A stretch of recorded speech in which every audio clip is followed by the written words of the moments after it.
কিরে, দিন দিন তো বেয়াদব হয়ে যাচ্ছিস। আমি যে কাপড় চোপড় চেঞ্জ করছি দেখে ঢুকবি না? আরেকটু হলে তো দেখে অজ্ঞান হয়ে যেতে। বাকি অন্য কিছু খোলা শুরু করিনি। ঘড়ি টেবিলের উপর রাখতে রাখতে কথাটি বলল সাদফ। শার্টের বোতামে প্রত্যেকটি খোলা, নিচের দিকে শুধুমাত্র একটা লাগানো। কাছে এসে দাঁড়িয়ে হাত থেকে কফি নিয়ে বলল, আর কিছু বলবি নাকি এখন সব কিছুই খোলা দেখবি? নূর মুখে কি বলবে। সাদফ কাছে আসতে সাদফের শরীরে বডি স্প্রে এবং পুরুষালী একটা ঘ্রাণ, সেটিতে নূর যেন বিমোহিত হয়ে যাচ্ছে। সাদফের শরীরে গন্ধ যে নূরকে নেশা ধরিয়ে দিতে পারে তা যেন এই মুহূর্তে জানতে পারল নূর। নূর সাদফের কথা আমলে না নিয়ে বলল, কখন যাবেন? সাদফ নূরের দিকে আর চোখে তাকালো, তাকিয়ে বলল, এত খুশি আমি চলে গেলে? তাড়াতাড়ি বিয়ের করার জন্যই বলছি তোর বাপ চাচাদের সাথে মিলে আয়োজন করছিস, তাই না? সাদাফ নূরের দিকে তাকিয়ে দেখলো নূর আনমনা হয়ে সাদাফের দিকে তাকিয়ে। সাদাফ নূরের সামনে হাত তুলে পাচ্ছে বলল, কি হলো, কি ভাবছিস? হ্যাঁ, কিছু না। ভাবছি আপনার শরীরের গন্ধ এরকম কেন? সাথে সাথে নূর একটু কাছে এসে বুকের সাথে নাক লাগিয়ে লম্বা করে শ্বাস টেনে নিল ভিতরে, তারপর বলল, এত সুন্দর কেন আপনার শরীরের গন্ধ? কেমন নেশা ধরে যায়। নূরের হঠাৎ এত কাছাকাছি চলে আসে সাদাফের বুকের ভেতর টিপ টিপ করছে। লম্বা করে শ্বাস নিল সাদাফ, তারপরে দীর্ঘশ্বাস ছাড়লো। ছুটে ঠুক গেল সাদাফ, বলল, যা, রুম থেকে বাইরে যা, আমি গোসল করব। আপনি গোসল করতে যান, আমি আপনার কাপড় চোপড় নিয়ে আসছি। সাদাফ অবাক হয়ে যাচ্ছে, আজকে এরকম করছে কেন নূর? হঠাৎ সাদাফের রুমের বাইরে হুমায়ুন রহমান গলা খাকার দিয়ে সাদাফ বুঝতে পেরেছে বাবা কোন বিষয়ে কথা বলতে চাচ্ছেন, তাই নূরকে বলল। তুই বাইরে যা, আমি তোর সাথে পরে কথা বলবো। নূরেরও কিছু করার নেই, বড় বাবা এসেছে তাই চুপচাপ রুম ছেড়ে বাইরে বের হয়ে গেল। নূর যাওয়ার সময় আর চোখে তাকালো হুমায়ুন রহমানের দিকে। হুমায়ুন রহমান নূরকে ইশারা দিয়ে বললেন যেতে। নূর চলে গেল। হুমায়ুন রহমান ভেতরে ঢুকে দরজা লাগিয়ে দিলেন। সাদাব বাবার দিকে তাকিয়ে বলল, তা আমাকে পাঠাতে চাইছো কেন?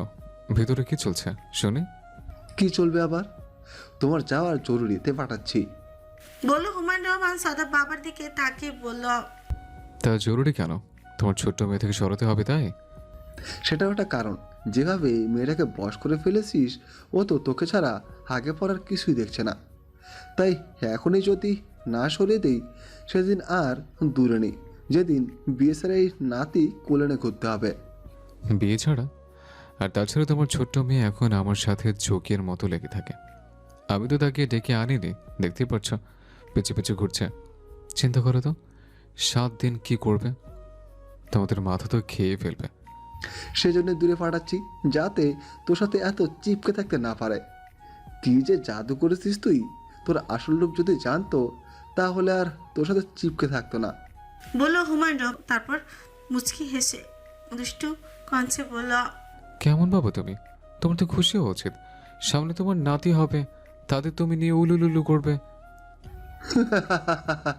রাত 11:30টায় বাস। সাদাফ কার ড্রাইভিং করে যেতে চেয়েছিল, কিন্তু বাসা থেকে কেউ রাজি না। সবাই বলেছে বাসে করে যেতে। সাদাফের কাপড় চোপড় প্যাক করা শেষ, রাতে ডিনার করে বের হয়ে যাবে। যদিও বাইরে থেকে খাবার হালকা পাতলা খেয়েছিল, তবে নরিন আফরোজ একদম না খাইয়ে ছেলেকে বের হতে দিবেন না, তাই হালকা কিছু খাবার খেয়ে বের হতেই হবে। সাদাফ একেবারে রেডি হয়ে ব্যাগ নিয়ে নিচে নামলো।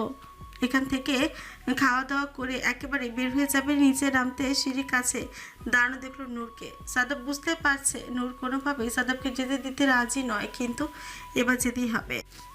বাবা ডিটারমাইন্ড, কোনোভাবেই বাবাকে রাজি করানো যায়নি, তাই সাদাব নূরের দিকে তাকিয়ে বলল। খেয়েছিস? নূর মাথা না সূচক মাথা ঝাঁকিয়ে বলল। সাদাব দেখলো নিচে সবাই তাকিয়ে আছে। সবার সামনে নূরের হাত ধরে টেবিলে এনে বসিয়ে বলল, 1 প্লেটে ভাত নে, তুই খাবি, আমাকেও খাইয়ে দিবি। আমার তো হাত কাটা। সাদাব যেন মুখে কাউকে কিছুই বলল না, না বলে অনেক কিছুই দেখিয়ে দিতে চাচ্ছে। নূরের কোনো কথা নেই, সাথে সাথে প্লেটে খাবার নিয়ে এক প্লেটে মেখে সাদাবকে খাইয়ে দিতে লাগলো। সাদাবও চুপচাপ খেলো, এদিক ওদিক আর তাকালো না। বাকি সবাই তাকে হা করে রইল। হুমায়ুন রহমান ফজলুর রহমান তারা যেন একটু লজ্জাই পাচ্ছে। নরেন আফরোজ সামিয়া বেগম তো রান্নাঘর থেকে মুচকি মুচকি হাসছে। সাইমন এসে চেয়ারে বসে পড়ল। কি রে, তোকে তো আম্মু আর বড় আম্মু খাইয়ে দেয়, তুই আবার কবে থেকে সাদাব ভাইকে খাওয়ানোর দায়িত্ব নিলি? হাত কাটার পর থেকে উনি তো আর হাত দিয়ে খেতে পারে না, তাই যখন বাসায় থাকে তখন আমি খাইয়ে দিই। বড় আব্বু বলেছে আমাকে খাইয়ে দিতে। সাথে সাথে হুমায়ুন রহমান তাকালো নরেন আফরোজের দিকে, চোখ সরিয়ে সাথে সাথে রান্নাঘরে কাজে মনোযোগ দিলেন তিনি, যেন কোনো কিছু শুনতেই পাননি। সাদাবকে খাওয়ানো শেষ হতে সাদাব ঘড়ির দিকে তাকিয়ে দেখলো এখনও 11টা বাজেনি, 10 মিনিট বাকি আছে। তাই নূরের প্লেটের দিকে তাকিয়ে বলল। আরেকটু ভাত নে। নূর সাথে সাথে আরেকটু ভাত নিল, তারপর সাদাব বলল। এবার সুন্দর করে মাখ। নূর সাথে সাথে ভাত মেখে ফেললো, এরপর সাদাব বলল। এবার খা, অনলি 10 মিনিট সময় আছে। আমার হাতে তোর খাওয়া হলে বের হয়ে যাব। নূর তাকালো সাদাফের দিকে। সাদাব ভালো করে জানে সাদাব যাওয়ার পর নূর মন খারাপ করে খাবে না, আর এমনিও খেতে খুব অনীহা মেটার। ফজলুর রহমান তাকিয়ে রইলেন সাদাফের শেষের কথাগুলো শুনে। ফজলুর রহমান বুঝতে পারলেন নূরকে খাওয়ানোর জন্য বসে আছে সাদাব, কারণ সাদাব যাওয়ার পর নূর খাবে না। এটা সাদাব যেমন বুঝতে পেরেছে, ফজলুর রহমানও যেন বুঝতেই পারলেন। তাই মেয়েকে খাওয়ানোর জন্য সাদাব বসে আছে। ওনার যেন মনটা একটু ভালো হয়ে গেল, যেন কিছু কিছু বিষয় পরিষ্কার হতে লাগলো।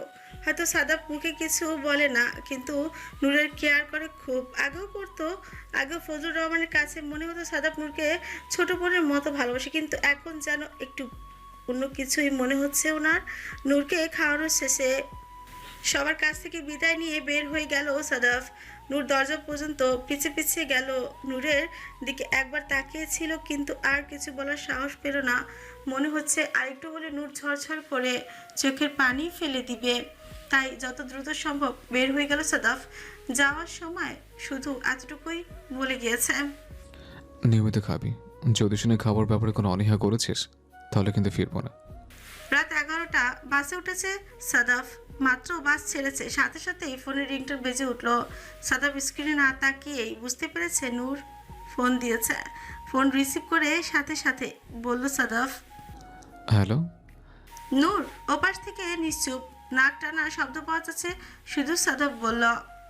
ফ্যাচ ফ্যাচ করে কাঁদবি শুধু, নাকি কিছু বলবি? মাত্র বাসা থেকে এলাম, আধা ঘন্টা হয়নি, এর মধ্যে কান্না শুরু করে দিয়েছিস? আপনি যেতে কেন রাজি হলেন? আর আমাকে নিয়ে গেলেন না কেন? আপনাকে খাইয়ে দেবে কে? আপনার তো হাত কাটা। সাদাফ ফোনের মধ্যে দীর্ঘশ্বাস ছাড়লো, তারপর বলল। তোর বাপ চাচা তোকে আসতে দিত যে তোকে নিয়ে আসতাম? হাতে বুদ্ধি নিয়ে ঘুমাস কিভাবে তুই? কান্না থামাবি নাকি তোর বাপ চাচাকে ফোন করে বলবো তুই কান্না করছিস, আমার সাথে যেতে চাইছিস? নূর চোখে পানি মুছে বলল। আমার কথা বলবেন কেন?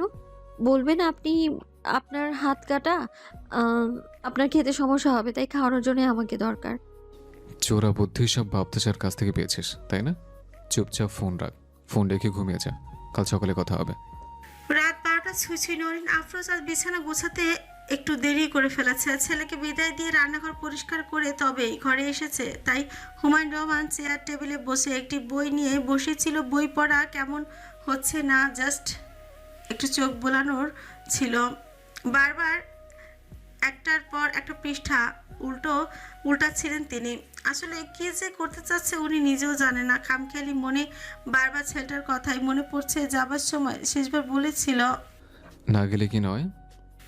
ছেলেটার জন্য বড্ড মনটা আনচান করছে। হাতটা কাটা, কি করে খাবে? নিজেও ভেবেছে কয়েকবার, কিন্তু ওকে না পাঠালে যে হতো না। নূর যে ভীষণ আবেগী হয়ে পড়েছিল ওর প্রতি। এটা শুধু বয়সন্ধির আবেগ নাকি সাদাবের প্রতি ভালোবাসা? উনি এই স্বাধীন পরীক্ষা করে দেখতে চান। তারপর না হয় জোর গলায় ফজলুর রহমানকে বলবে ওর মেয়েকে চাই। যদি নূরের এটা ভালোবাসা না হয়ে শুধুমাত্র বসন্তীকালের আবেগ, তাহলে ওকে আরও সময় দিবে বড় হওয়ার। সাদাফকে কোনো মতে বুঝিয়ে নিবে।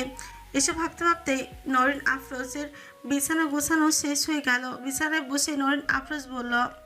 না, তবে এতটুকু। কি করছেন? বই তো পড়ছেন না, শুধু দেখি পেজ উল্টাচ্ছেন। কিছু নিয়ে কি ভাবছিলেন? হুমায়ুন রহমান চোখ তুলে তাকালে নরিন আফরোজের দিকে। নরিন আফরোজ বিছানা গুছিয়ে মাত্র বসেছেন। বয়স আর কতই হবে, 42। গুনি গুনি 14 বছরের ছোট হুমায়ুন রহমানের থেকে হঠাৎ সাদাপের বলা কথাটাই মনে পড়ে গেল। আমার মাও তো ছোট ছিল, আপনি তো ছাড় দেননি। কথাটা ভেবে মুচকি হাসলো হুমায়ুন রহমান। বিয়ের দিনের কথা মনে পড়ে গেল হুমায়ুন রহমানের। আসলে খুব ছোট ছিল নরিন। আদর করে নুরিন বলে ডাকতো। এখন লজ্জায় আর নুরিন বলে ডাকা হয় না। অনেক শুনছিল, শুকনো পুরো যেন নূরের মতন এর সাথে মিলি করেই রেখেছিলেন হুমায়ুন রহমান। চেয়ার ছেড়ে উঠে বইটি ছোট্ট টেবিলে রাখলেন।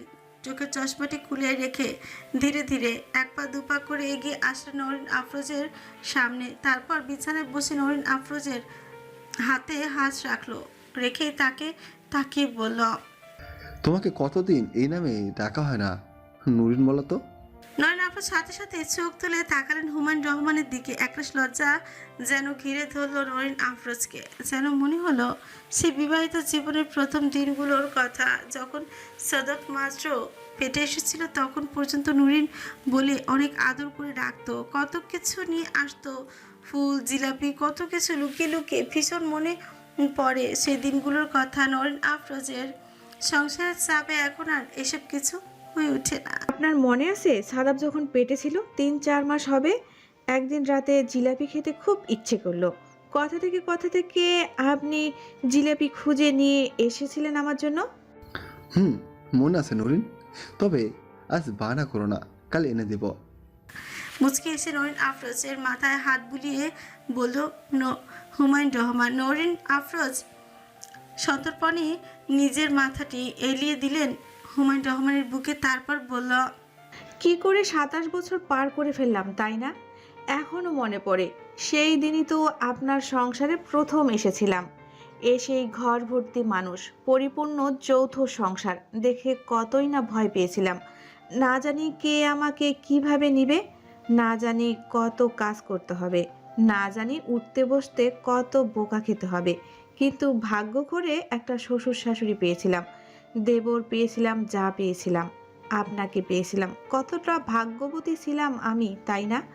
আর এখন তো আমার সাদা বিয়ের উপযুক্ত হয়ে গেছে, আমার আদরের লক্ষ্মী সোনাটা। 2 দিন পর ওর বিয়ে হবে, নাতিপুতি হবে, আমিও ছেলে মেয়ে নিয়ে ঘুরবো। কত স্বপ্ন আমার এখনো, জানেন? আমার মতো নূর ছোট্ট ছোট্ট পায়ে লাল শাড়ি পরে টুকটুক করে সারা বাড়ি ঘুরে বেড়াবে।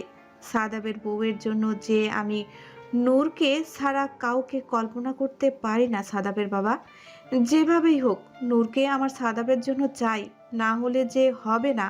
সেদিন শত চেষ্টা করে ঘন্টার পর ঘন্টা ঘুরে যেমন আমার জন্য, আমার সাদাবের জন্য জিলাপি নিয়ে এসেছিলেন, আজ আমার জন্য, আমার সাদাবের জন্য নূরকে এনে দিন। আমি সাদাবের চোখে দেখতে পারি নূরের জন্য এক আকাশ সমান ভালোবাসা। ঠিক আছে, কথা বলবো, এখন ঘুমিয়ে পড়ো। বলল হুমায়ুন রহমান। কখন ঘুমিয়ে পড়লো হুমায়ুন রহমান নরিন আফরোজ ঠিক জানা নেই। তবে হঠাৎই ফোনের রিংটোনে ঘুম ভেঙে গেল হুমায়ুন রহমানের। হুমায়ুন রহমান ফোনের স্ক্রিনে তাকিয়ে দেখলো সাদাফ। ভয় পেয়ে গেল, সাথে সাথে ফোন রিসিভ করলো। রাত বাজে 1টা, এত রাতে ফোন দিয়েছিস? কিছু হয়েছে বাবা? তোমার ভাতিজি আদরের মেয়ে ফোন করে কান্নাকাটি করছিল, তাই তোমাকে জানানোর জন্য ফোন দিলাম। হুমায়ুন রহমান একটা দীর্ঘশ্বাস ছাড়লেন। তারপর নরিন আফরোজের দিকে তাকিয়ে বিছানা থেকে উঠে একটু সাইডে গিয়ে ধীরে ধীরে বললেন, কোন কালে শত্রুতা আমি করছিস তুই আমার সাথে? আর একটু হলে আমার হার্ট অ্যাটাক হয়ে যেত। এত রাতে ফোন আসছে, তোর কি হয়েছে এই ভেবে। আর এই কথাটি কি সকালে বলা যেত না? এত রাতে ফোন করে বলতে হয়? বাবা মার প্রতি কি একটু দায়িত্ববোধ নেই তোর কুলাঙ্গার ছেলে? দায়িত্ববোধ আছে দেখে ফোন করেছে। এদিকে তোমার ছেলে বউ যে কেঁদে কেঁদে পাগল হয়ে যাচ্ছে, শ্বশুর হিসেবে তোমার দায়িত্ব নেই? তুমি তো ঠিকই বনে ঘুমাচ্ছ মজা করে, আর আমাকে এত রাতে পাঠিয়ে দিয়েছো একা একা। এখন মশার কামড় খাচ্ছে আমি। রাত জেগে তোমার মেয়ের কান্না আমি একা শুনবো কেন? ঠিক আছে, গুড নাইট, এখন তুমি শান্তিতে ঘুমাও। এটা কি সেই জিলাপির প্রভাব? নুরিন যে জিলাপি আমি এনে খাওয়াতাম তোমাদের মা ছেলেকে, এই ছেলে যে এখন আমার সুগার লেভেল বাড়িয়ে দেবে। পরদিন সকালে ভোরবেলা হোটেলে গিয়ে উঠলো সাদাফ। এরই মধ্যে পথে 4বার ফোন দিয়েছিল নূর। থেকে থেকে খোঁজখবর নিয়েছে সাদাফ, ঠিক আছে কিনা, রাস্তায় কোথাও ক্ষুধা পেয়েছে কিনা, খেতে পাচ্ছে কিনা। হোটেলে এসে প্রথম রুমের চারিদিকে চোখ বুলালো সাদাফ, অন্য কোথাও তেমন একটা ঘুম আসে না। যখন বিদেশে ছিল তখন সেটা ওর নিজের বাড়ির মতো হয়ে গিয়েছিল। এখন হঠাৎ করে হোটেলে এসে উঠায় কেমন কেমন যেন লাগছে। সূচি পায়ও কিনা একটু, বিছানা টেবিল চেয়ার সবকিছু চেক করে দেখলো কোথাও কোনো ধুলোবালি আছে কিনা, পরিষ্কার পরিচ্ছন্ন কিনা। তারপর ব্যাগ থেকে কাপড় চোপড় বের করে ওয়াশরুমে গেল গোসল করার জন্য। গোসল করতে হবে, সারা জার্নি করে শরীরটা কেমন ঘামা ঘামা লাগছে। টানা 10 মিনিট সময় নিয়ে গোসল করে ওয়াশরুম থেকে বের হলো সাদাফ। বের হতেই দেখলো বিছানার উপর মোবাইলটা ঝলঝল করছে। বাসে থাকার কারণে সাউন্ড মিউট করে রেখেছিল, কিন্তু মোবাইল দেখে বুঝতে পারছে অবশ্যই নূর ফোন দিয়েছে। সাদাব সাথে সাথে হেঁটে এসে ফোনটি রিসিভ করলো। এখনও সাদাব শুধুমাত্র তাওয়াল পরা, চুল মুছেনি। চুল বেয়ে চুপচুপ করে গাল বেয়ে গলায় বুকে পানি পড়ছে। সাদাফের ক্লান্ত লাগছিল, সেটা এলিয়ে দিল বিছানায়। তারপর বলল হ্যালো। কিন্তু ওপাশ থেকে নূর চুপচাপ, শুধু ঘন ঘন নিঃশ্বাসের আওয়াজ পাওয়া যাচ্ছে। সাদাব বুঝলো নূরের ভীষণ মন খারাপ, সারা রাত ঘুমাতে পারেনি, হয়তো এখন ঘুম পাচ্ছে। তাই সাদাব ধীরে ধীরে বলল, তোর নিঃশ্বাস এই শব্দ যে আমাকে মাতাল করে দেয়। You are my own personal brand of heroin, only I consume you. মানে? সাদাব মুচকি হাসলো, তারপর বলল, আজকে সারাদিনের মানে খুঁজে বের করবি, খুঁজে তারপর আমাকে জানাবি। কি বুঝতে পেরেছিস? নূর সরল মনে প্রশ্ন করলো। যদি বুঝতে না পারি? সাদাব হাসলো, হেসে বলল, তাহলে আই উইল কনসিউম ইউ। আর যদি পারি? তাহলে আই উইল কনসিউম ইউ। আচ্ছা এখন ঘুমা, সারা রাত জেগেছিলে, আমিও ঘুমাবো। ঘুম থেকে উঠে ফোন দেবে, কেমন? ঠিক আছে। বলেই ফোন রেখে দিল নূর। ফোনটি বালিশের পাশে রেখে ফোনের স্ক্রিনে একবার হাত দিল। আজ রাতে ফোনের স্ক্রিনে সাদাফের ছবি সেভ করেছে নূর। সাদাফের ছবিটি দেখতে দেখতে নূর ঘুমিয়ে গেল। আসলে সারা চোখের পাতা এক করেনি নূর, ঘুমাতে পারেনি। বারবার শুধু সাদাফের কথা চিন্তা হচ্ছিল। যখন কাছে ছিল তখন আসলে বুঝতে পারতো না, কিন্তু একটু দূরে গিয়েছে এখন যেন বুঝতে পারছে। চাইলে পাশের ঘরে সাদাব ভাইকে 1 সপ্তাহের জন্য পাওয়া যাবে না। নূরের এই চিন্তাটাই যেন কেমন মনের ভিতরে বেঁচছে বারবার। সকাল 10টা, নূর এখনো ঘুম থেকে উঠেনি। স্কুল ছিল, সাদাফ নেই, তাই আজ যাবে না। কাল থেকে ড্রাইভার নিয়ে যাবে। নরেন আফরোজ নূরের দরজা নক করেছে, খুলছে না নূর। এখনো ঘুম, এমন গভীর ঘুমিয়ে রয়েছে, টেরই পাচ্ছে না কেউ যে দরজা নক করছে। সামিয়া বেগম বললেন, কি হয়েছে ভাবি? দেখ না, নূরকে কত ডাকছি, উঠছে না। ও তো এরকম করে ঘুমায় না। কথাগুলো পাশ থেকে শুনতে পেল হুমায়ুন রহমান। হুমায়ুন রহমান তো জানে নূর কেন ঘুমায়নি সারা রাত, অন্য কেউ জানে না, তাই দরজার কাছে এসে বলল, ওকে ঘুমাতে দাও, রাত্রিবেলা ঘুম টুম আসেনি হয়তো, ডিস্টার্ব করো না। আর 1-1.5 ঘন্টা ঘুমাক, তারপর ওকে ডেকো। ঘুমাবে কি করে? একটু পর পর যে সাদাফের খোঁজ খবর নিয়েছে। এদিকে নিজের রুমে আজকে বসে আছে ফজলুর রহমান। চিন্তায় পড়ে গেলেন। রাতের বেলা 1টার দিকে ঘুম ভেঙে গেলেও উনি নূরের দরজার কাছে এগিয়ে যাচ্ছিলেন। কাছে এসেই শুনতে পেয়েছে নূরের ফোনে কথা বলা। কার সাথে কথা বলছে সেটা জানে না, দরজা লাগানো ছিল তাই অতটা শুনতে পায়নি। নূর কি কোনোভাবে সাদাফের সাথে কথা বলছিল নাকি অন্য কারোর সাথে? সাদাফের সাথে কথা বললে সমস্যা নেই, বাড়ির ছেলে, নিজের ভাইয়ের ছেলে, কিন্তু যদি অন্য কারোর সাথে কথা বলে থাকে, এমনি যে সারাদিন সাদাফের জন্য পাগলামো করলো এসব, তাহলে কি ছিল? বুঝতে পারছে না ফজলুর রহমান সাদাফের মনে নূরের জন্য ঠিক কী ধরনের স্থান, কী এমন অনুভূতি এখনও ফজলুর রহমান জানে না। তবে ওনার মনে হচ্ছে হয়তো সাদাফ ভালোবাসে নূরকে, ছোটোবেলা থেকেই তো ভালোবাসে। কিভাবে সকলের সামনে নূরকে কোলে পিঠে করে মানুষ করেছে, সমস্ত দায়িত্ব নিজে পালন করেছে, এক কথায় নিজেই বড় করেছে নূরকে। ওনার এখনো মনে পড়ে সাদাফ বিদেশ যেতে চাইছিল না, কত বাহানা করেছিল, কত ঝগড়া কত করেছিল। শেষে এমন কি হলো সাদাফ যাওয়ার জন্য একবার রেডি হয়ে গেল। নূর যে পুরোপুরি অভ্যস্ত হয়ে পড়েছিল সাদাফের প্রতি। তারপরও নূরকে কিভাবে ফেলে গেল। ধীরে ধীরে নূর বড় হলো, সাদাফের প্রতি অভ্যস্তটা একটু একটু কমে আসলো। এখন আবার সাদাফের প্রতি চরমভাবে অভ্যস্ত হয়ে পড়েছে, বা এক কথায় বলা চলে আসক্ত হয়ে পড়েছে নূর। আচ্ছা ভাইজান, কি কিছু জানে ওদের ব্যাপারে? কথা বলবো কি বড় ভাইয়ের সাথে? মনে মনে ভাবতে লাগলেন ফজলুর রহমান। এদিকে ড্রয়িং রুমে বসে বসে গেম খেলছিল সাইমন। রিমা ছিল রান্নাঘরে, সাইমনের জন্য কফি আনতে গিয়েছিল। বস আবার কফি খাবে হুকুম করেছে, কফি নিয়ে আসার জন্য। রিমা কফি এনে পাশে বসতে সাইমন বলল, আচ্ছা, বাসায় কেমন কেমন যেন সবার ভিতরে একটা চিন্তা মনে হচ্ছে। যখনই যাকে দেখি মনে হয় সে গভীর কিছু ভাবছে। কিছু কি নোটিস করেছিস? রিমা বিরক্তি নিয়ে তাকালো সাইমনের দিকে। একটা মানুষ এত আলা বলা কিভাবে হতে পারে? রিমা ছোট হয়েও বুঝতে পারছে কি ধরনের চিন্তা ভাবনা সবার মনে, আর ও কিছুই নোটিস করেনি। অফিসে সাদাবের কেবিনে বসে আছে হুমায়ুন রহমান। কিছু ফাইল রেখে গিয়েছিল সে, যেগুলো হুমায়ুন রহমান দেখে সাইন করার কথা। ঠিক সেই মুহূর্তে ক্যাবিনের ভিতরে প্রবেশ করে ফজলুর রহমান। ছোট ভাইকে দেখে মুখ তুলে একবার তাকালেন, তারপর বললেন, কিরে কিছু বলবি? ফজলুর রহমান সামনে এসে চেয়ার টেনে বসে পড়লেন, তারপর বললেন, কিছু জরুরি কথা ছিল। হুমায়ুন রহমান ছোট ভাইকে ভালো করে চেনেন। যদি অফিসিয়াল কোনো বিষয় হতো তাহলে এরকম আমতা আমতা করতেন না। হয়তো পারিবারিক বিষয়ে কোনো কথা বলতে চাচ্ছে, কিন্তু পরিবারের বাইরে। তাই ফাইলটা বন্ধ করে তাকালেন ছোট ভাইয়ের দিকে। ছোট ভাইয়ের দিকে তাকিয়ে দেখলেন চেহারায় যেন চিন্তার ভাঁজ পড়ে গিয়েছে। চেহারা দেখে বোঝা যাচ্ছে রাত জাগা হচ্ছে, ঘুম হচ্ছে না ঠিক মতন। হুমায়ুন রহমান ভালো করে অবজার্ভ করলেন ছোট ভাইকে, তারপর বললেন, ঘুমাচ্ছিস না মনে হয়? কি হয়েছে বল আমাকে।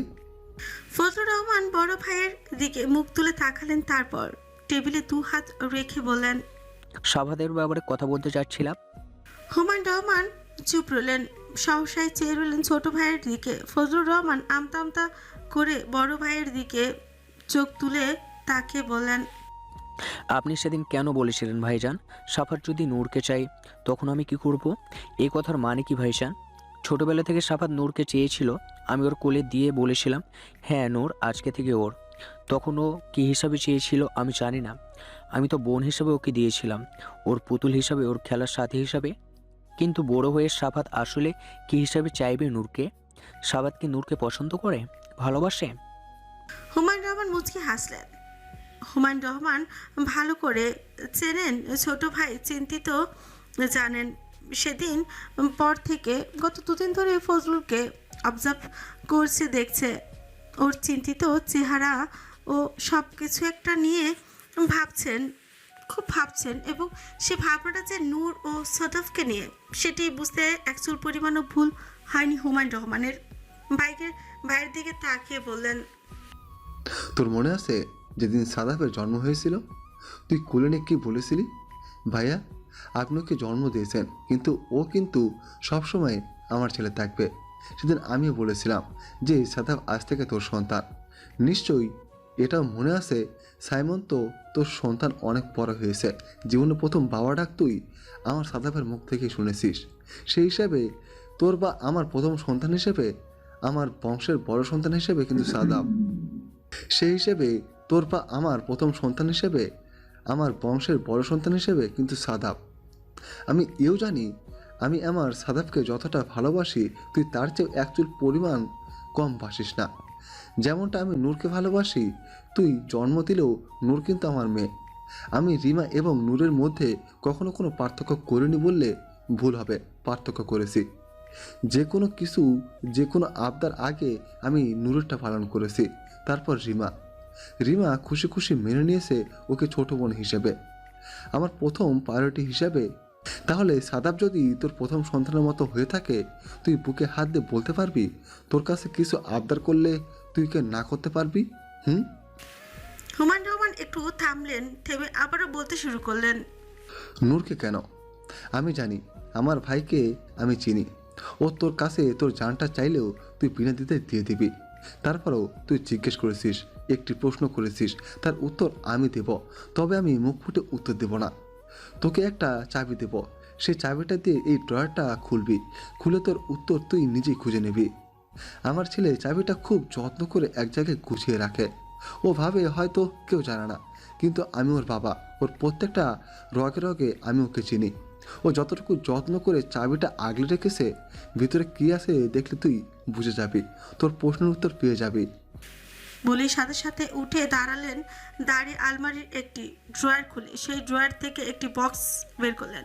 বক্সের ভেতর থেকে একটা চাবি বের করে সেই চাবিটা ফজলুর রহমানের হাতে দিয়ে বললেন, ওর টেবিলের ড্রয়ারটা খোল। ফজলুর রহমান হাতে চাবিটা নিলেন। চাবিটার দিকে তাকিয়ে ভাবলেন সত্যি হয়তো আজ সব প্রশ্নের উত্তর পেয়ে যাবে, তাই চাবি নিয়ে এগিয়ে গেলেন ড্রয়ারের সামনে। এদিকে দুপুরে রান্নার আয়োজন করেছে নওরিন আফরোজ এবং সামিহা বেগম। নওরিন আফরোজ আজ মনটা ভীষণ খুশি।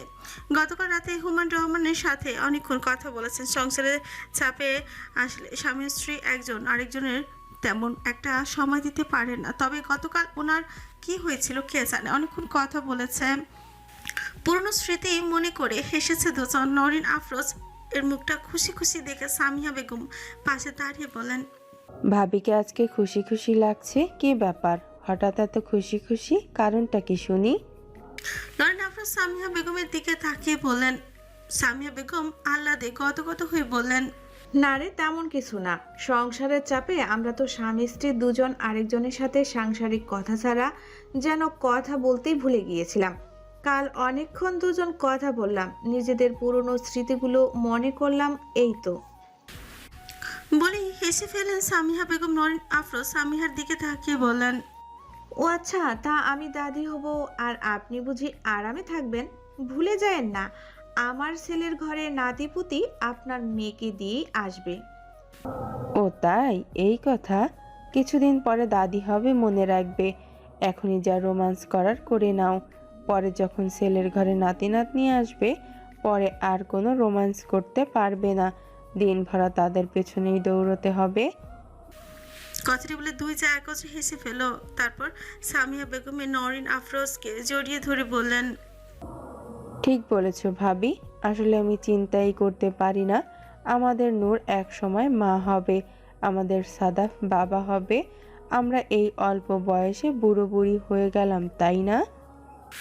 রাত 11:30। সাইমন একটু রিমার সাথে কথা বলার জন্য রিমার রুমের সামনে দিকে আসতে শুনতে পেল রিমা ফোনে কার সাথে যেন কথা বলছে। সাথে সাথে মাথাটা গরম হয়ে গেল সাইমনের। সাথে সাথে দরজা ছেড়ে ভেতরে ঢুকে দরজা চাপিয়ে বলল, কার সাথে কথা বলছিলে? রিমা সরল মনে উত্তর দিল, বন্ধু। সাইমন বলল, ছেলে বন্ধু? রিমা সাইমনের দিকে তাকিয়ে বলল, কি সমস্যা তোর? ছেলে হোক আর মেয়ে হোক, দরকারই তো ফোন দিয়েছে। অনেক সমস্যা আমার, ভুলে যাস না তোর জন্য বিয়ে করা ক্যান্সেল করেছি আমি, তাই বইয়ের সব দায়িত্ব তুই পালন করবি।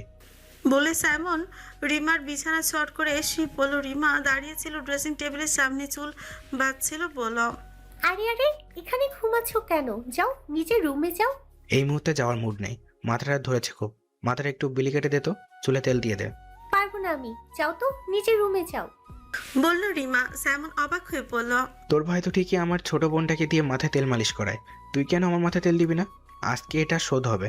তোর ভাই যেমন আমার বোনকে খাটায়, তেমন তুই আমার এখন থেকে মাথায় তেল দিয়ে দিবি। সাহস থাকে তো এই কথাটা ভাইয়াকে গিয়ে বলো। ভুলে যেও না, আমার ভাই তোমারও বড় ভাই। বলল রিমা। সাইমন আবার বিছানায় গা এলিয়ে দিয়ে বলল, এইখানেই তো ঠেকে গেছে, চাইলেও কিছু বলার উপায় নেই। বড় ভাই বলে কথা, কিন্তু তোর উপর তো শোধ তুলতে পারবো। এক্ষুনি আয়, চুলে তেল দিয়ে দে, নাহলে কিন্তু খুব খারাপ হয়ে যাবে রিমা। দিব না, কি করবে? সাইমন একবার তাকালো রিমার দিকে, সাথে সাথে উঠে রিমাকে হাত ধরে টেনে বিছানায় ফেলে বলল, সেদিনের সত্যি কি আজকে নেব? রিমা লজ্জার সাথে সাথে চোখ বন্ধ করে ফেলো। জোরে জোরে শ্বাস নিচ্ছে রিমা। এবার হুটহাট সাইমন রিমাকে ছুঁয়ে দিলে রিমা যেন লজ্জায় থতমতই খেয়ে যায়, আর কিছু বলতে পারে না। সাইমন তাকিয়ে রইল রিমার দিকে, তারপর ঘোর লাগা কঞ্চে বলল, তোকে এভাবে দেখে একটু ছুঁয়ে দিতে ইচ্ছা করেছে রিমা, দিব অল্প একটু, বেশি না। রিমার সাথে সাথে দুই হাত দিয়ে নিজের মুখ ঢেকে ফেল। সাইমন যেন অনুমতি পেয়ে গেল। রিমার হাত দুটো নিজের হাতে আঙ্গুলের ভাঁজে ভাঁজে নিয়ে রিমার ছোঁচে হালকা একটু পরশ দিল। তারপর রিমার দিকে তাকালো, তাকিয়ে বলল, আর একটু দে প্লিজ। বলে আর অনুমতির অপেক্ষা করলো না সাইমন। সাইমন রিমার ঠোঁটে নিচে ঠোঁট মিশিয়ে দিল। পরম ভালোবাসার সাথে চুমু খেতে লাগলো সাইমন।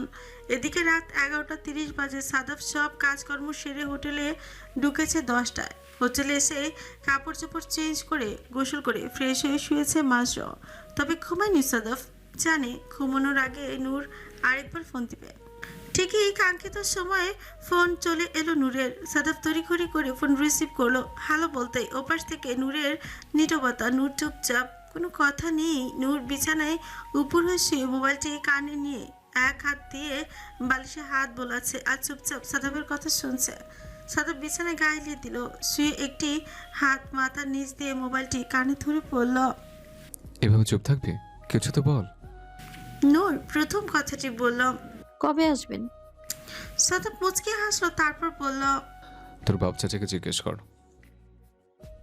ইস, সবসময় এমন কথা বলেন কেন শুনি? আমার বাপ চাচা বুঝি আপনার কিছু হয় না? আপনারও তো বাপ চাচা হয়। সাদাফ হেসে বলল, না, তোর বাপ চাচা আমার বাপ চাচা হয় না। তোর বাপ আমার শ্বশুর আর তোর বড় বাবা আমার তালি হয়। না হলে কি আর নিজের আপন ছেলেকে এত দূরে পাঠিয়ে দেয়? তার তো জানা উচিত ছিল ছেলেটি নূরের অভাবে শুকিয়ে কাঠ হয়ে যাচ্ছে। কথাটি শুনে নূর লজ্জা যেন শেষই হয়ে গেল। সাথে সাথে বিছানায় মুখ গুজে দিল, বালিশটি হাতের 5 আঙুল দিয়ে খামচে ধরল। নূর, তুই কি লজ্জা পেয়েছিস? জানতে চাইল সাদাফ। নূর কোনো কথা বলছে না, ঘন ঘন নিঃশ্বাস নিচ্ছে।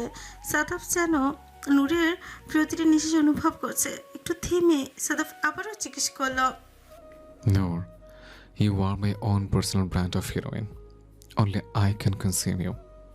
এটা অর্থ কি তুই বুঝতে পেরেছিস, নাকি এখন থেকে আমি বুঝিয়ে বলবো? কি বলবে নূর? নূর বুঝতে পারছে না। যদিও বলে বুঝতে পেরেছি, তাহলে সাদাফ ভাই বলবে আই কনজিউম ইউ। যদি বলে বুঝতে পারিনি, তাহলে বলবে ইউ উইল কনজিউম মি। নূর কিভাবে বলবে? একটু একটু বুঝতে পেরেছে সাদাফ ভাই কি বোঝাতে চাচ্ছে। সাদাফ কিছুক্ষণ থেমে আবার বলল, নূর, মাত্র 19 দিন বাকি। 20তম দিনে আই উইল কনসিউম ইউ। সেদিন তুই রয়্যাল অফ হোয়াইট কালারের একটা পাতলা শাড়ি পরবি, কোনো সোনার জুয়েলারি পরবি না। পরবি গলায় একটা বেলি ফুলের মালা, খোপায় কাঠগোলাপ। সেদিন তুই সারা শরীর থেকে আমি শুধু ফুলের ঘ্রাণ নেব। অতিরিক্ত কোনো সাজ সাজবি না, আর্টিফিশিয়াল কোনো কিছু পরবি না, ঠোঁটে কোনো লিপস্টিক লাগাবি না। আমি তোর এই ফুলের মতো ঠোঁটের মধুসূদা পান করব। এই 19 দিন আমি তোর কামনার দহনে যেমন পুড়ে ছাই হচ্ছে, 20তম দিনে আমার কামনার আগুনে তুই দগ্ধ হবি। আমার আগ্রাসী ভালোবাসা চিহ্ন তুই নিজের শরীরে বহন করবি। নূর স্তব্ধ হয়ে যাচ্ছে সাদাফের কথা শুনে, আর যেন নিজেকে সামলাতে পারছে না। চোখ বন্ধ করে ঘন ঘন নিঃশ্বাস নিচ্ছে। ফজলুর রহমান শুয়ে শুয়ে ভাবছে অফিসের কথা। অফিসে কি হয়েছে এখনো সামিয়া বেগমের সাথে এই নিয়ে কথা বলেনি ফজলুর রহমান। নিজে নিজেই ভাবছে বিকেলের কথা। অফিসে যখন চা বেশি নিয়ে সাদাফের টেবিলের ড্রয়ারে খুলেছিল, স্তম্ভিত হয়ে গিয়েছিল। ফজলুর রহমান কাঁপা কাঁপা হাতে একটি বক্স তুলে নিলেন, যার উপরে লেখা আমার নূর। বক্সটি দেখে হার্টবিট বেড়ে গিয়েছিল ফজলুর রহমানের। তারপর ধীরে ধীরে বক্সটি খুললো। বক্সের ভেতর এমন কি আছে নূরের বা যা যত্ন করে রাখা নেই। সেই ছোট্টবেলা থেকে এখন পর্যন্ত প্রতিটি ধাপে ধাপে নূরের বড় হওয়ার প্রত্যেকটা স্মৃতি যেন সযত্নে রেখে দিয়েছে। ছোট্ট একটি চুড়ি, যা দেখে মনে পড়লো নূরের হাতে প্রথম এই রেশমি লাল চুড়িটি কিনে দিয়েছিল সাদাফ, যার থেকে একটি চুড়ি বক্সে রাখা আছে। চুড়িটি ভেঙে নূরের হাত কেটে গিয়েছিল। সেই ছোটবেলায় যেন ফিরে গেলেন ফজলুর রহমান।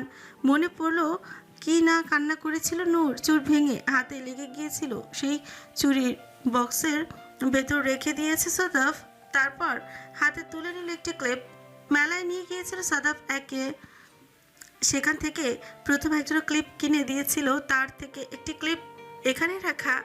একটি নূর হারিয়ে ফেলেছিল। একটু ছুট বেঁকে হাসলেন ফজলুর রহমান। যাই দেখছে সবই সাদাফের দেওয়া। আসলে ছোটবেলায় নূরকে কিছু কিনে দিবে, সেই সুযোগ কখনো তারা পায়নি। সব কিছু সাদাফি নিয়ে আসতো ওর জন্য।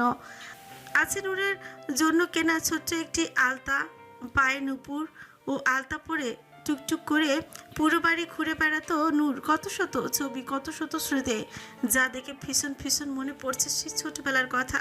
নূরের ছোটবেলার কত কথাগুলো যেন চোখের সামনে ভাসতে লাগলো ফজলুর রহমানের। এক মুহূর্তে যেন প্রত্যেকটা স্মৃতি মনে পড়ে গেল। নূরের একটি ছবি, নূর যখন 10 বছর ছিল, হ্যাঁ তখনই তো সাদাফ বিদেশে গিয়েছিল পড়াশোনা করতে। ঠিক শাড়ি পরা, লাল চুকচুকে শাড়ি পরা একটা ছবি, যেখানে সাথে আছে সাদাফ। সাদাফ তখন আর কত বছর হবে, 20 বছর। 20 বছরের প্রাপ্তবয়স্ক একটা ছেলের সাদা পাঞ্জাবি পরা ছিল। নূর ছিল সাদাফের সাথে বসা, লাল টুকটুকে শাড়ি পরা। ভীষণ মায়াবী লাগছে নূরকে, পুরো যেন বইয়ের মতো লাগছে।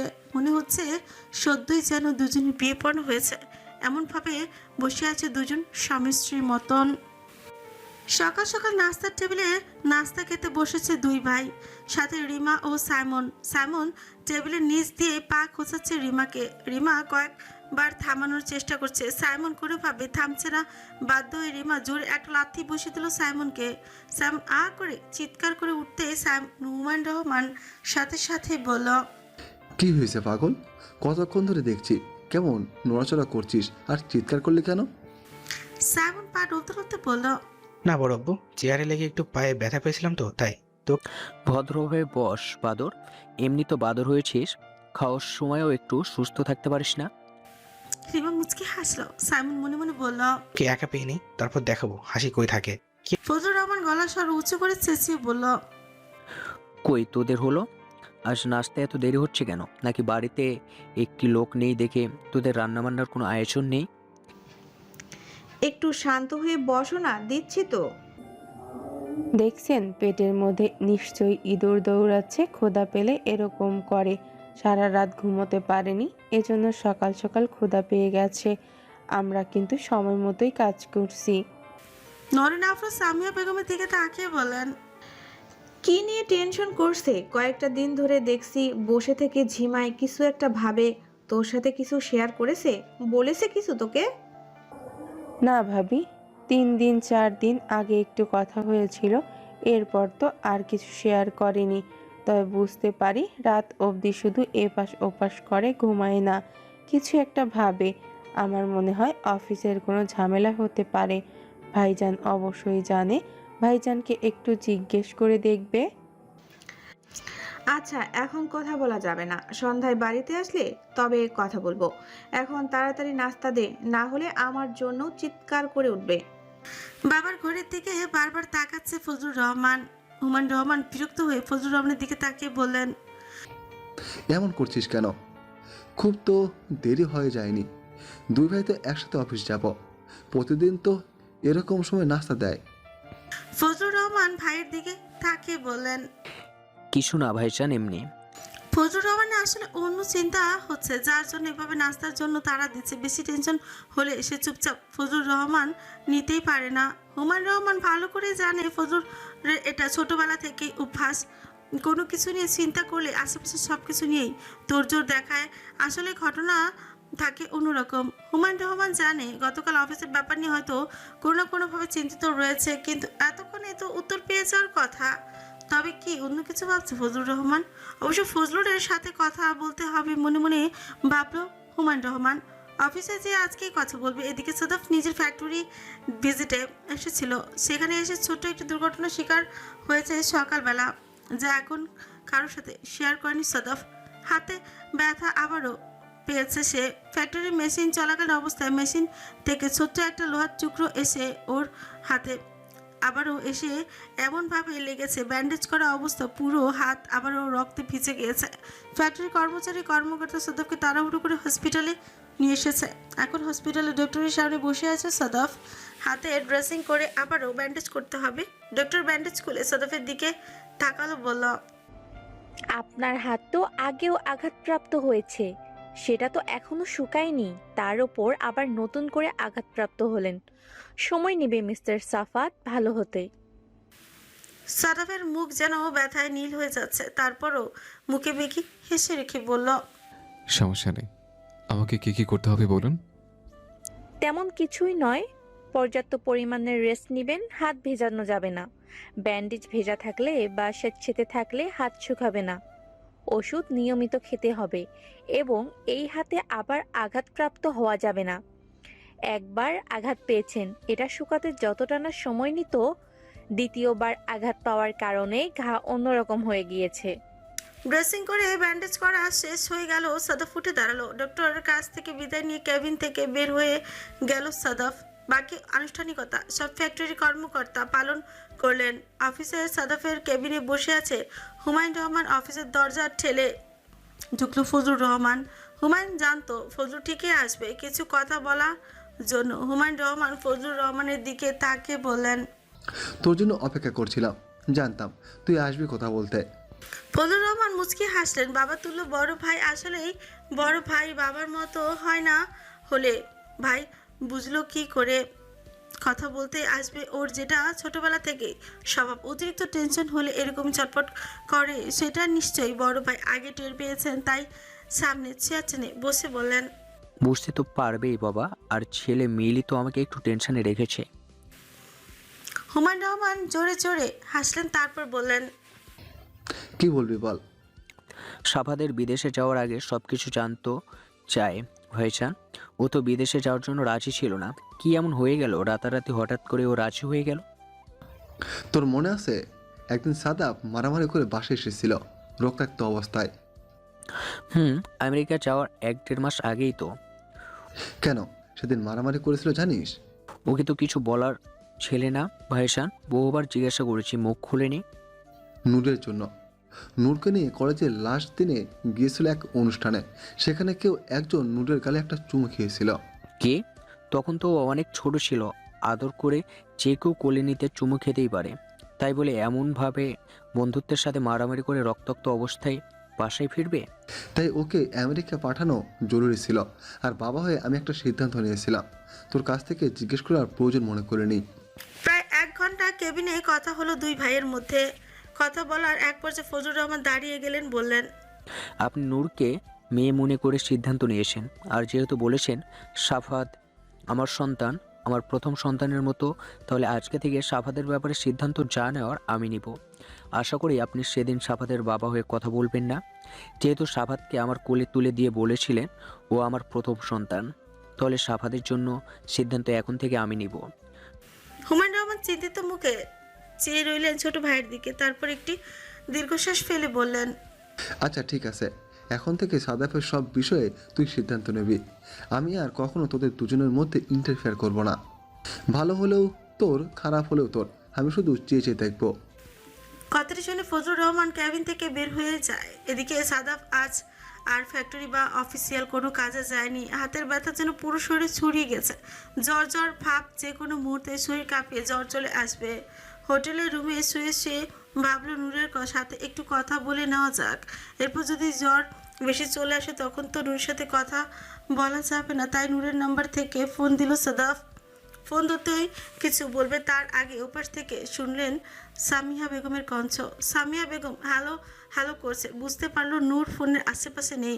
ছোট আম্মুর ফোনটা তো নূরের কাছে থাকে, তাই সাদাফ একটু হালকা কেসে বলল, ছোট আম্মু আমি। সামিয়া বেগম সাদাফের কণ্ঠ শুনে বলল, সে তো বুঝতে পেরেছি তুই, নাম্বার তো সেভ করা। তো তোর কি হয়েছে, গলাটা এরকম ভারী ভারী লাগছে কেন বাপ? সাদাফ ভারী কণ্ঠে বলল, কিছু না ছোট আম্মু, এমনি ভালো লাগছিল না তাই শুয়েছিলাম। নূর কোথায়? সামিয়া বেগম মুচকি হাসলেন, তারপরে বললেন, নূর তো গোসলে গিয়েছে, আসলে আমি তোকে ফোন দিতে বলবো। ঠিক আছে ছোট আম্মু, ফোন দিতে বলো। আর শোনো, তোমরা ভালো আছো? সব কিছু ঠিক আছে এখানে? সামিয়া বেগম দুষ্টুমি করার ছলে বললেন, আজ বুঝি মনে হলো মায়েদের কথা? কই 2-3 দিন হয়ে গেল গিয়েছিস, একটা বারও তো ফোন দিয়ে কারোর সাথে কথা বললি না, না ভাবিকে না আমাকে। এই ছেলে বুঝি আমরা পেলেছিলাম, বড় করেছিলাম, 3 দিন ধরে বাড়ির বাইরে, অথচ এক মাকেও ফোন দিয়ে খোঁজ খবর নিলি না। সাদাফ মুচকি হাসলো, হেসে বলল, পর তো আমার মায়েরা করে দিয়েছে। 3 দিন ধরে যে ছেলেটা বাইরে ঠিকমতো খেতে পারছে না, ঠিকমতো সব কিছু করতে পারছে কি না, কই ফোন দিয়ে তো খোঁজ নিলে না? হঠাৎই সামিয়া বেগম বলে উঠলেন, আমরা খোঁজ না নিলে কি হয়েছে, কেউ তো নিয়েছে। পরে সাথে সাথে দাঁত দিয়ে জিভ কেটে বললেন, নিশ্চয়ই তোর বাপ চাচারা নিয়েছে, আর আমরা তো ফোনের আশেপাশে এত থাকি না, জানিসই তো, সারাদিন বাড়ির কাজকর্ম নিয়ে ব্যস্ত থাকি, যৌথ পরিবার তো। সাদাফ মুচকি হাসলো, জানে ছোট আম্মু কি বলতে চেয়েছিল তাই বলল, আচ্ছা ঠিক আছে ছোট আম্মু, নূর আসলে আমাকে একটু ফোন দিতে বল, এটা দরকার ছিল। সাদাফ ফোন রাখার সাথে সাথে সামিয়া বেগম ফোন রেখে দিলেন। ওয়াশরুমে এখনো গোসল করছে নূর। তাই ভাবলো একটু পরে এসে বলবে, তাই ফোন রেখে সামিয়া বেগম রুম ছেড়ে বের হয়ে গেলেন। সাদাব শুয়ে অপেক্ষা করছে নূরের ফোনের জন্য। এমন সময় ফোন বেজে উঠলো। ফোন হাতে নিয়ে দেখলো সাইমনের নাম্বার থেকে ফোন এসেছে। সাদাব সাইমনের ফোন রিসিভ করে হ্যালো বলল। সাইমন বলল, কি অবস্থা, কেমন আছো বউ? সাদাব সরল মনে বলল, শরীরটা ভালো নেই, হাতে আবার একটু ব্যথা পেয়েছে, জ্বর জ্বর ভাব, মনে হচ্ছে জ্বর আসবে। কি বিষয়ে ফোন দিয়েছিস? তুই তো ফোন দিস না জরুরি প্রয়োজন ছাড়া। সাইমন ধীরে ধীরে আমতমত করে বলল, টাকা লাগবে 3,000। তোমার বাপ চাচার কাছে তো টাকা চাওয়া যায় না, তারা মনে করে আমি একদম পুরাই ভ্যাটাইম্মা, যা দেয় তাই লস। তাদের চোখে আমি পুরো একটা লস প্রজেক্ট ছাড়া আর কিছুই না। এখন বলছিলাম যে টাকাটা ভীষণ দরকার, আজকে এই মুহূর্তে দাও তো। ঠিক আছে, ফোন রাখ, আমি পাঠিয়ে দিচ্ছি তাহলে। আর আমার জ্বরের কথা কাউকে বলিস না, ওষুধ খেয়েছে, ঠিক হয়ে যাবে, একটু ঘুমালে। কথাটা বলে সাথে সাথে ফোন রেখে টাকা সেন্ড করে ঘুমিয়ে পড়লো সাদাফ। শরীর আর কুলাচ্ছে না, শরীর ছাপিয়ে জ্বর যেন চলেই আসছে, তাই কখন ঘুমিয়ে গেল বলতেও পারে না সাদাফ। পিটপিট করে চোখ খুলে আবিষ্কার করলো সামনে হুমায়ুন রহমান বসে আছে। একটি হসপিটালের কেবিন মনে হলো। সাথে সাথে সাদাফ ঘুম কণ্ঠে জিজ্ঞেস করলো, কোথায় আমি? হুমায়ুন রহমান ছেলের দিকে তাকালেন। মলিন চেহারার দিকে তাকে বজ্র মায়া হলো হুমায়ুন রহমানের। তারপর বললেন, হসপিটালে, ঢাকা। সাদাব আশেপাশে চারিদিকে চোখ বুলে দেখলো হসপিটালের কেবিনে ফাঁকা, কেউ নেই। রুমে শুধু হুমায়ুন রহমান। সাদাব সাথে সাথে বাবার দিকে তাকিয়ে বলল, নূর। হুমায়ুন রহমান ছেলের দিকে তাকালেন, তারপর নিষ্প্রাণ চোখে তাকিয়ে থেকে বললেন, নিজের চিন্তা কর আগে, নিজে বাস। এটা আমার চিন্তা। হুমায়ুন রহমান সাথে সাথেই বললেন, তোকে কি করে বোঝাবো, এখন থেকে আর নূরের চিন্তা তোর। আর কিছু বলতে পারলেন না ছেলের মুখের দিকে তাকিয়ে। সাদাবের মনের ভিতর কেমন যেন আনসান আনসান করছে। কেন যেন হুমায়ুন রহমানের বলল নূর নেই, নূরের চিন্তা করতে হবে না। কেমন যেন অদ্ভুত একটা অনুভূতি হচ্ছে সাদাফের হৃদয় জুড়ে। শুরু শূন্য লাগছে হৃদয়ের ভিতরটা। গতকাল থেকে নূরের সাথে কথা হয়নি। নূর তো এক মুহূর্ত ফোন না দিয়ে থাকতে পারে না। তাহলে এখনো পর্যন্ত ফোন দেয়নি কেন? ও অসুস্থতার কথা তো হসপিটাল আসেনি। নূরের কি শরীর অসুস্থ নাকি বাবার সাথে কথা বলতে হবে? মনে মনে ভাবলো সাদাফ। ঠিক এমন সময় রুমে প্রবেশ করলো ফজলুর রহমান, হুমায়ুন রহমান, সাইমন, রিমা, নরিন, আফরোজ এবং সামিহা বেগম। আশেপাশে চোখ বুলিয়ে সাদাফ দেখলো কোথাও নূর নেই। সাদাফ অবাকের উপর অবাক হয়ে যাচ্ছে। নূর কেন নেই? সবাই আছে পরিবার, অথচ নূর নেই কেন? রুমে ঢোকার সাথে সাথে সাদাফ সবাই প্রথমে জিজ্ঞেস করলো, নূর কোথায়? হুমায়ুন রহমান চুপ করে গেলেন। উত্তর দিলেন ফজলুর রহমান, বললেন, নূর তো নেই, মামার বাড়ি গিয়েছে। ওর নারীর শরীরটা ভালো না, কিছুদিন ওখানেই থাকবে। পেছনে চুপচাপ রইলেন নরিন, আফরোজ এবং সামিয়া বেগম। আগে থেকেই বলে দেওয়া হয়েছে নূরের বিষয়ে যেন এই দুইজন কোনো কথা না বলে, তাই দুজনই বাধ্য হয়ে চুপ থাকতে হচ্ছে। সাদাফ অধৈর্য হয়ে গেল, যেন ওর আর কোনো কিছুই তর সইছে না। বাবার দিকে এলোমেলো চোখে বারবার তাকাচ্ছে। হুমায়ুন রহমান কি উত্তর দিবে? তো চুপচাপ মাথা নিচু করে রইল। ভাইকে যে কথা দিয়েছে সাদাফের ব্যাপারে আর কোনো কিছু বলবে না, যা সিদ্ধান্ত নেওয়ার ফজলুর রহমানই নিজেই নেবে। তখনও উনি জানতো না আসলে ফজলুর রহমান কী ধরনের সিদ্ধান্ত নেবে। এখন এই পাগল ছেলেটাকে কী করে সামাল দেবে হুমায়ুন রহমান তাই ভাবছেন। কখন যে এই লাগাম খুলে ফেলে মুখের। সাদাফ ফজলুর রহমানের দিকে তাকিয়ে বলল, কেন ছোট বউ কেন গিয়েছে? ও গিয়ে কি করবে? ও নিজে তো ছোট, ও কিভাবে কারো সাহায্য করতে পারবে? সাহায্যের জন্য না, ও শুধু ওর ছোট মামাতো বোনকে নিয়ে একটু বসে থাকবে, খেলাধুলা করবে, যা করার ওর মামি করবে। আর তাছাড়া নানি অসুস্থ, কি হয়ে যায় সামনে, ওর পরীক্ষা, যেতে পারবে, তাই ভাবলাম একটু দেখা করে আসো। সাদাব যেন নিজেকে ধরে রাখতে পারছে না, ধৈর্য হারা হয়ে যাচ্ছে। মুখ ফুসকে বলেই ফেলল, কার অনুমতি নিয়ে গেছে? হুমায়ুন রহমান চোখ বন্ধ করে ফেললেন। নরিন, আফরোজ এবং সামিয়া বেগম একে অপরের চোখ চাওয়াচাই করছে। এদিকে রিমা আর সাইমনও চুপচাপ দাঁড়িয়ে আছে। সাদাফের এরকম রূপ আগে কখনো দেখেনি। ফজলুর রহমান অবাক হলেন। সাদাফের দিকে তাকিয়ে বললেন, আমি গার্ডিয়ান হিসেবে অনুমতি দিয়েছি, আর কারো অনুমতি লাগবে? সাদাফ বিছানায় শুয়ে আছে, হাতে ক্যারোলা করা, খুব একটা নড়াচড়া করতে পারছে না, শরীর অনেক দুর্বল। তারপর শিশি বলল, আমি এখন অনুমতি দিইনি। ও কার কাছে জিজ্ঞেস করে গিয়েছে? কার কাছে জিজ্ঞেস করে যাবে? বলছি তো আমি অনুমতি দিয়েছি। সাদাফ এবার আরো অধৈর্য হলো। বাম হাতে ভর দিয়ে একটু উঠে বসে বলল, তুমি ছোটবেলায় ওর সব দায়িত্ব আমার কাছে বুঝিয়ে দিয়েছিলে, প্রমিস করেছিলে, মনে নেই তোমার? তাই ওর ব্যাপারে সিদ্ধান্ত নেওয়ার অধিকার শুধু আমার। এমনি জ্বরের করে সাদাফের মাথা ঠিক নেই, তার উপরে যখন শুনেছে নূর কিছুদিন সেখানে থাকবে, সাদাফের ভেতরে সবকিছু এলোমেলো লাগছে। মনে হচ্ছে ভিতরে ঘূর্ণিঝড় হয়ে যাচ্ছে, তাণ্ডব হয়ে যাচ্ছে কোথাও। নূরকে দেখতে না পেলে যেন এই মুহূর্তে সব ভেঙে চুরে ফেলবে। সাদাফ সামিয়া বেগমের দিকে তাকিয়ে বলল, ছোট আম্মু, নূরকে ফোন দাও, স্যামনকে পাঠাও, বলো এক্ষুনি বাসায় চলে আসতে। অন্য কারো বাসায় গিয়ে আর থাকতে হবে না।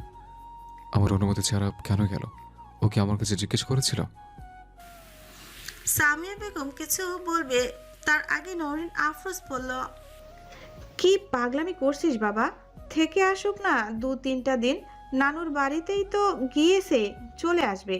এর মধ্যে তুইও সুস্থ হয়ে যাবি। বাসায় আসলে দেখবি নূর চলে এসেছে। সাদাফের ভেতরটা কেমন যেন খারাপ খারাপ লাগছে, অসুস্থতা তা যেন আরো জেগে ধরেছে, মাথা ঘুরাচ্ছে। তারপর কষ্ট করে চোখ ঘুরিয়ে নিয়ে মায়ের দিকে তাকিয়ে বলল, তুমি বুঝতে পারছো না মা, বাসায় যাওয়ার পর না নূরকে এখন হসপিটাল আসতে বল, আমার সামনে আসতে বল। হুমায়ুন রহমান সবকিছু জানেন, এখন ফজলুর রহমানও জানে, কিন্তু বাকি সবাই অবাক হচ্ছে সাদাফের কথা শুনে। সাদাফ নূরের জন্য এই পাগলামি করবে ভাবতেই পারেনি কেউ। সাইমন তাকালো রিমার দিকে। রিমা কিছুটা জানতো, কিন্তু ভাইয়ের অবস্থা এইরকম, এতটা সিরিয়াস, নূরের প্রতি এক কথা অবসেশন, তা বুঝতে পারেনি রিমা। ধীরে ধীরে সাদাফের দুনিয়াটা যেন করছে, দুর্বল শরীরে দুর্বল চোখ দুটো ধীরে ধীরে বন্ধ হয়ে আসছে। তারপর কোনো মতে ছোচে একবার হারালো। নূরকে আমার সামনে আনো, নাহলে খুব খারাপ হয়ে যাবে ছোট আব্বু। জ্ঞান হারলো সাদাফ আবার। সাথে সাথে হুমায়ুন রহমান সাইমনকে বলল ডক্টরকে ডাকার জন্য। সাইমন সাথে সাথে বাইরে গিয়ে 5 মিনিটের মধ্যে ডক্টরকে ডেকে নিয়ে আসে। ডক্টর এসে সাদাফকে পরীক্ষা নিরীক্ষা করে বললেন, আসলে ওনার ব্রেনে চাপ পড়ে যাচ্ছে বেশি, উনি কোনো চাপ নিতে পারছেন না, এমনই শারীরিকভাবে দুর্বল। জ্বর ওনাকে একেবারে ঘায়েল করে ফেলেছে, তার উপরে হাতে আঘাত, ব্যথা সহ্য করতে পারছিলেন না, তাই ওনার নার্ভ সিস্টেম একটু দুর্বল হয়ে গেছে। আশা করি আপনারা ওনাকে একটু চাপ থেকে দূরে রাখবেন। আপাতত আমরা ঘুমের ইঞ্জেকশন দিয়ে দিচ্ছি, বেশ কয়েক ঘন্টা ঘুমালে ব্রেন ঠিকঠাক কাজ করবে। হুমায়ুন রহমান অসহায় দৃষ্টিতে তাকালো ফজলুর রহমানের দিকে। ফজলুর রহমান ও চায় না সাদাফের এই অবস্থা হোক বা এতটা চাপ পড়ুক, কিন্তু ওকে এখন অনেক কিছুই সহ্য করতে হবে, অনেক পরীক্ষা দিতে হবে। মনে মনে ভাবলেন ফজলুর রহমান। এদিকে সামিয়া বেগম নরিন আফরোজ কান্না শুরু করে দিলেন। শত হলেও নারী মন মায়ের মতো মমতা, ছোটবেলা থেকে দুজনের ছেলের মতো মানুষ করেছে সাদাফকে। তবে ফজলুর রহমানের ভয়ে সামনে এগিয়ে আসতে পারছে না, পেছনে দাঁড়িয়ে খাচ্ছে দুজন। ভাইয়ের এই অবস্থা দেখে সহ্য করতে পারছে না রিমা, ঝরঝরে কান্না করে দিল। সাইমন রিমার হাত ধরে পেছনে দাঁড়িয়ে সান্ত্বনা দেওয়ার ভঙ্গিতে বলল, ঠিক হয়ে যাবে, চিন্তা করিস না। তুমি অন্তত বলো বাবা নূর কোথায়? হসপিটালে জেনেও নূর আসবে না, এটা তো আমি বিশ্বাস করতে পারছি না। শান্ত হও আর নিজেকে স্টেবল করো।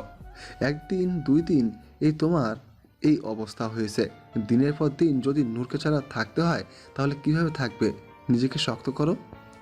পুরো বাড়িতে আগুন জ্বালিয়ে দেবো আমি, যদি আমি নূরকে দেখতে না পাই। এই রাগ, এই অবশেষণ যে তোমার শত্রু হয়ে গেছে সাদাব।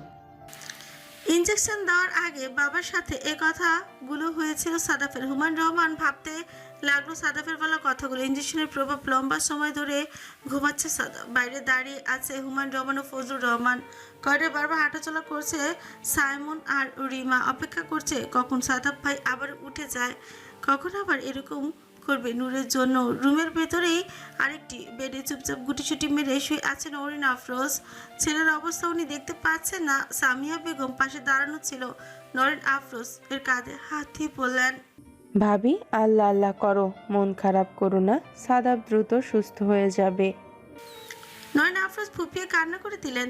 কাঁধে হাত রাখা সামিয়া বেগমের হাতে হাত রেখে সামিয়ার দিকে তাকিয়ে বললেন, আমার সাদাবের অসুখ তো নূর, আর তো কোনো অসুখ নেই।